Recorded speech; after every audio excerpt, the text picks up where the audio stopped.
नमस्कार. अॅट्रॉसिटी कायदा काय आहे आपल्या सर्वांनाच माहीत आहे. या कायद्यामुळे ज्या अनुसूचित जाती जमातीचं संरक्षण केलं जातं व त्यांच्यावरती होणारा अन्याय अत्याचार याबाबत ज्या कठोरात कठोर पावले उचलली जातात, त्यामुळे अॅट्रॉसिटी कायदा हा खूप महत्त्वाचा आहे. परंतु याच अॅट्रॉसिटी कायद्याचा फटका आता जो आहे तिन्ही मुख्यमंत्र्यांना बसलेला आहे. आजी माजी मुख्यमंत्र्यांना याचा चांगलाच मोठा फटका बसलेला आहे. तर नेमकं झालंय काय? सर्वात अगोदर तुम्हाला सांगू इच्छितो, आपल्या राज्याचे मुख्यमंत्री असणारे देवेंद्र फडणवीस, त्याचसोबत माजी मुख्यमंत्री असणारे एकनाथ शिंदे, उद्धव ठाकरे यांना अॅट्रॉसिटी कायद्याचा मोठा आणि चांगला जबराट दणका बसलेला आहे. तर नेमकं घडलंय काय आपण पाहणार आहोत. परंतु तत्पूर्वी तुम्हाला विनंती असेल, चॅनलवर जर नवीन असाल तर चॅनलला नक्कीच सबस्क्राईब करा. नमस्कार. अनुसूचित जमाती अत्याचार प्रतिबंध कायदा व नियमावलीचे पालन करण्यात कसूर केल्याप्रकरणी संविधानाचे अभ्यासक व निवृत्ती सनदी अधिकारी असणारे ई.झेड. खोब्रागडे यांनी अधिवक्ता डॉक्टर सुरेश माने यांच्यामार्फत मुख्यमंत्री देवेंद्र फडणवीस आणि त्यासोबत माजी मुख्यमंत्री एकनाथ शिंदे व उद्धव ठाकरे यांना कायदेशीर नोटीस बजावली आहे.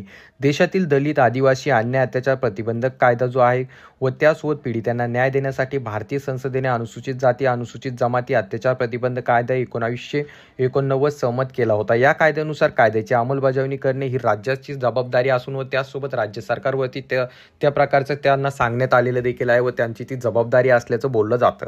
त्या कायद्यात व नियमावलीत राज्य सरकारच्या विविध जबाबदारी निश्चित केल्या आहेत. त्यापैकी 2016च्या सुधारित नियमावलीनुसार राज्याच्या मुख्यमंत्र्यांच्या अध्यक्षतेखाली सुकाणू समितीने वर्षातून किमान 2 बैठका घेऊन अन्याय अत्याचार प्रकरणाचा आढावा घेणे, परिणामकारक कारवाई करणे बंधनकारक आहे. अशाच बैठका विभागीय व जिल्हा स्तरावर देखील घेणे बंधनकारक आहे. परंतु मित्रांनो, तुम्हाला सांगितलं याबाबत ज्या ई.झेड. खोब्रागडे यांनी आज राज्य सरकारकडे सातत्याने पाठपुरावा केला, मात्र अॅट्रॉसिटी कायद्याच्या अंमलबजावणीत मुख्यमंत्री व संबंधित यंत्रणेला अपयश आल्याचं दिसून येत आहे. मुख्यमंत्र्यांच्या अध्यक्षतेखाली याबाबत ज्या अॅट्रॉसिटी कायद्याबाबत ज्या शेवटची बैठक 30 ऑगस्ट 2018 रोजी घेण्यात आली होती. त्यानंतर 2019 ते 2024 या कालावधीत कमीत कमी 10 बैठकी होणे अपेक्षित होत्या, परंतु त्या घेण्यात आल्या नाही असा तपशील माहिती अधिकारात प्राप्त झाला आहे. त्यामुळे मुख्यमंत्री फडणवीस, माजी मुख्यमंत्री शिंदे व त्याचसोबत उद्धव ठाकरे यांना कायदेशीर उल्लंघनाबाबत नोटीस पाठविण्यात आलेली आहे. सदरील नोटीस त्यांना 17 जानेवारी 2025 रोजी रजिस्टर पोस्टने पाठविण्यात आलेली आहे. या कायदेशीर नोटीस महाराष्ट्र राज्याचे प्रमुख सचिव व सामाजिक न्याय विभाग सचिव यांना देखील पाठविण्यात आलेले आहे. शिवाय याच्या काही प्रती ज्या आहेत केंद्रीय अनुसूचित जाती जमाती आयोगाला देखील पाठविण्यात आलेल्या आहे आणि राज्याच्या अनुसूचित जाती जमाती आयोगाला देखील पाठविण्यात आलेला आहे.